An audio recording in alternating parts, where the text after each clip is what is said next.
A paz do Senhor, meus irmãos. Mais uma vez estamos aqui. Eu quero agradecer ao Senhor nosso Deus por esta oportunidade, de estar aqui podendo ministrar essa lição. Quero agradecer também a cada um de vocês pelo carinho e pela atenção que vocês têm tido comigo, ok? O meu nome é William Feitosa de Moraes, eu sou membro da Igreja Evangélica Batista de Barra do Riacho, que é residida pelo nosso pastor Anael Matos. Hoje iremos estudar a lição de número 5, irmãos, referente ao dia 3 de maio de 2020, que tem por título Libertos do Pecado para uma Nova Vida em Cristo. Os objetivos dessa lição, irmãos, é refletir sobre a nossa natureza pecaminosa e explicar que fomos vivificados pela graça de Deus e também informar que a nossa salvação ela não vem das obras, mas vem de Deus. Então esse é o objetivo desta lição. Irmãos, o nosso textual está em Efésios, capítulo 2, versículo 4 e 5, que diz assim: Mas Deus, que é riquíssimo em misericórdia, pelo seu muito amor com que nos amou, estando nós ainda mortos em nossas ofensas, nos vivificou juntamente com Cristo. E a verdade prática fala: por meio da maravilhosa graça divina, fomos libertos do pecado, perdoados e salvos da condenação, e ainda recebemos o direito à vida eterna. Essa é a nossa verdade prática.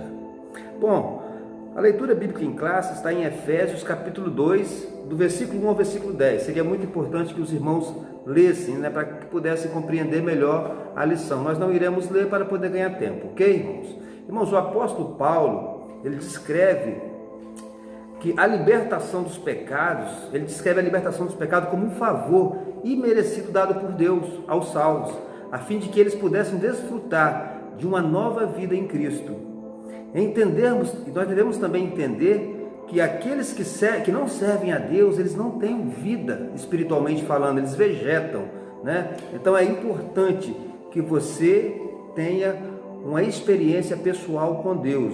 Por isso Paulo tanto se preocupava para que aquele povo, o povo de Éfeso, eles aprendessem e entendessem mais sobre Deus, sobre o seu amor, sobre o seu poder e o plano de salvação, de redenção e a justiça de Deus. Então é muito importante a gente entender essa doutrina, essa teoria, para que nós possamos então desfrutar das bênçãos que o Senhor já tem conquistado para nós. O primeiro tópico, irmãos, fala sobre a antiga natureza morta em ofensas e pecados. Bom, antes da regeneração, todos nós estávamos mortos, sem vida espiritual. Não podíamos nos relacionar com Deus e éramos, por natureza, filhos da ira. Ponto 1.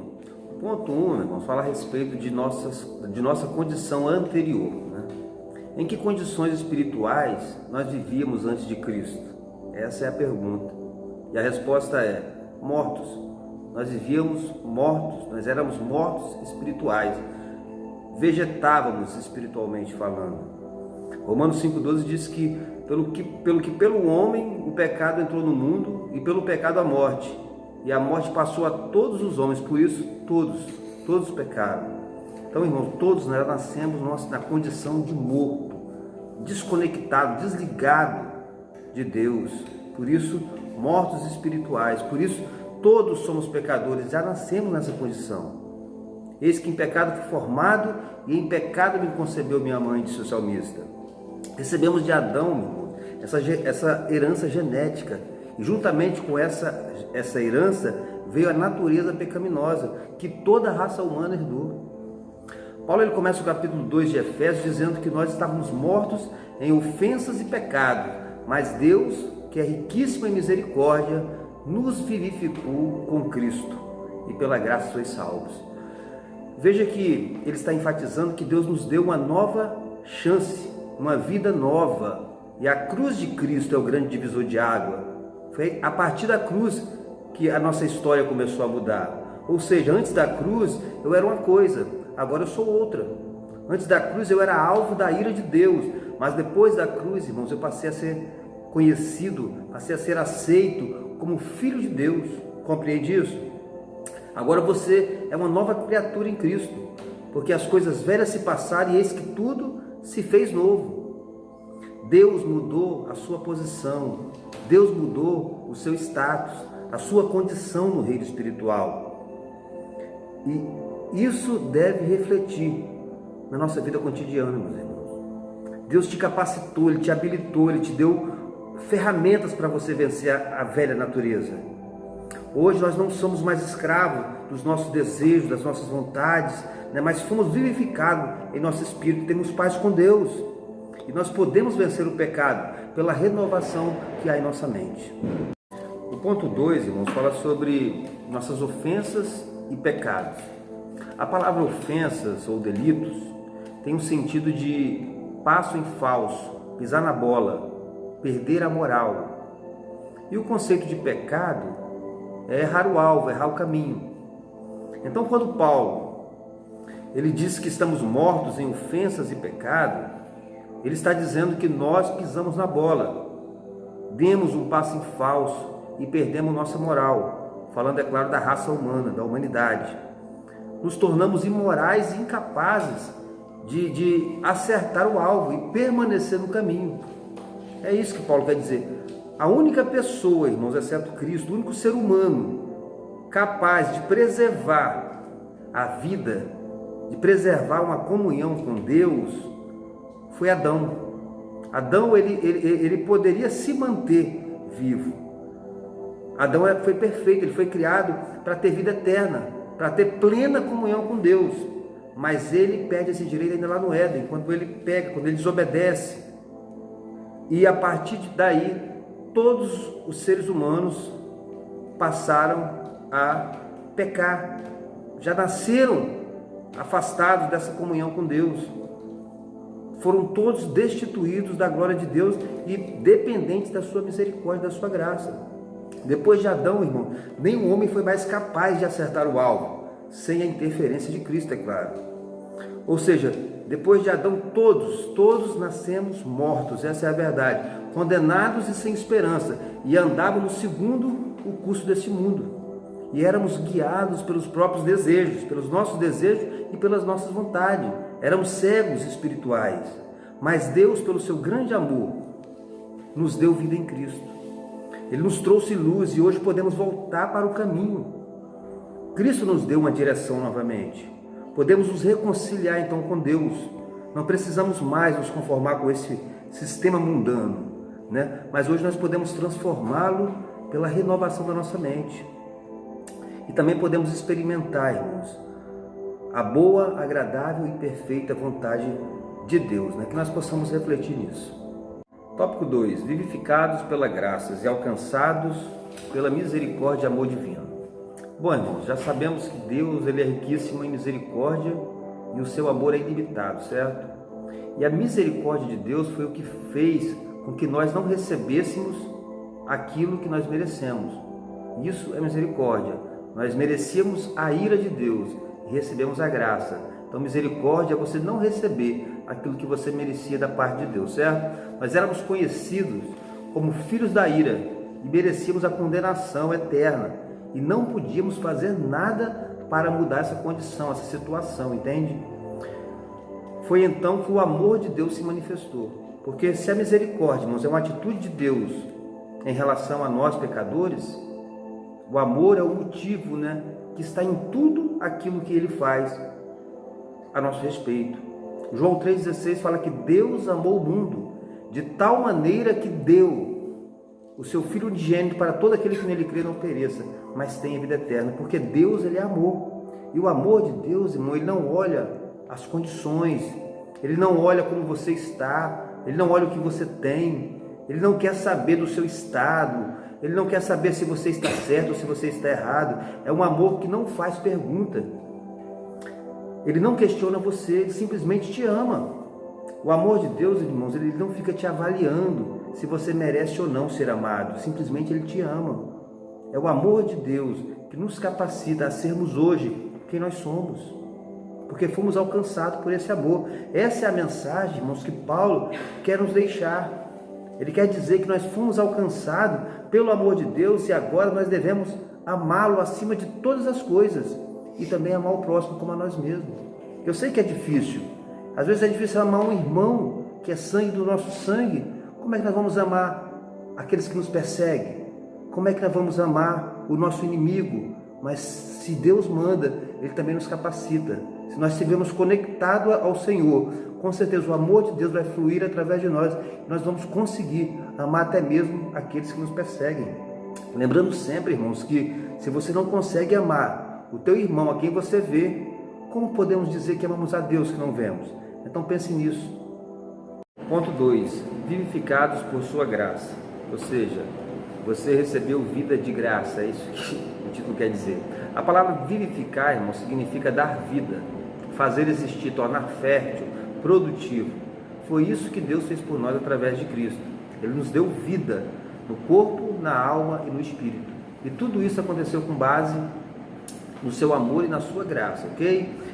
Imagine Deus nos olhando na condição que estávamos antes, mortos, inertes, incapazes, inoperantes, né? Aparentemente inúteis. E pior, sem nenhuma chance de mudar aquela situação, aquele quadro, onde ninguém daria nada por nós. Pense, pois foi diante desse quadro, irmãos, que Deus nos amou de forma incondicional, né? Ou seja, Ele abraçou a minha causa, Ele abraçou a sua causa independente de mim ou de você, do que eu era ou do que eu tinha feito. Isso é amor incondicional. E sem eu fazer nenhum esforço ou nada para merecer, até porque não adiantaria, Ele muda a minha condição. E hoje, pela graça, todos nós temos acesso à salvação. Amém? Irmãos, o ponto 3 fala sobre exaltados por sua graça. O apóstolo dos gentios ainda destaca que o poder de Deus nos ressuscitou juntamente com Ele e nos fez assentar nos lugares celestiais em Cristo Jesus. Está no versículo 6 do capítulo 2 de Efésios. O que Paulo quer dizer aqui, irmãos, é que assim como Deus ressuscitou Cristo dos mortos, né, demonstrando o seu poder também, nós também que estávamos mortos, fomos ressuscitados com Cristo. Assim como Cristo foi exaltado, nós também fomos exaltados, porque estamos unidos a Cristo. Amém? Dá para entender? E Deus, irmãos, Ele nos concede os mesmos benefícios alcançados por Cristo na cruz.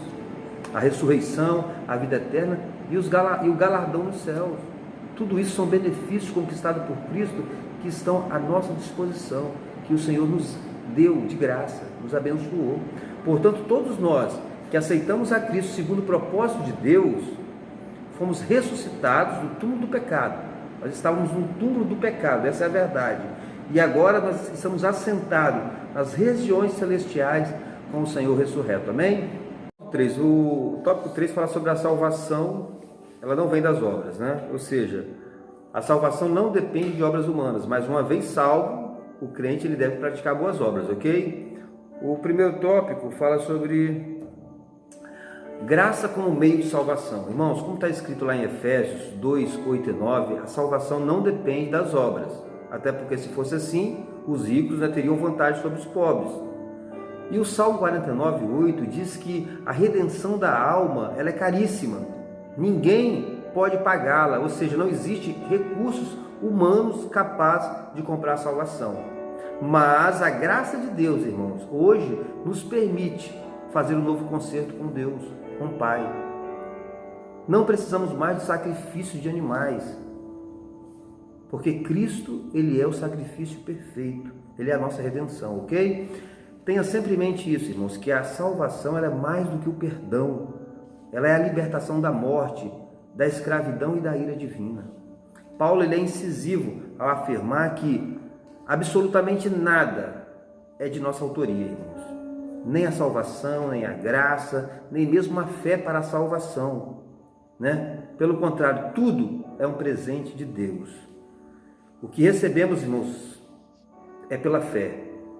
A fé é o que nos dá condições de nascer de novo. A fé é o meio, né, pela qual nós recebemos as bênçãos de Deus. Ela é a mão pela qual nós recebemos as dádivas divinas, ok? Porque pela graça sois salvos por meio da fé, amém? Então já sabemos que a salvação não é uma recompensa por algum ato humano ou algum tipo de devoção religiosa, certo? Mas ela se dá pela vontade de Deus através de Cristo. Então as obras, irmãos, que praticamos depois de salvo, são apenas o que? Consequências da nossa salvação, correto? Por exemplo, eu durante a semana parei algumas horas para poder preparar esse estudo, certo? Mas eu fiz isso por quê? Para ser salvo? Não, eu fiz isso porque eu já sou salvo. É consequência da minha salvação, certo?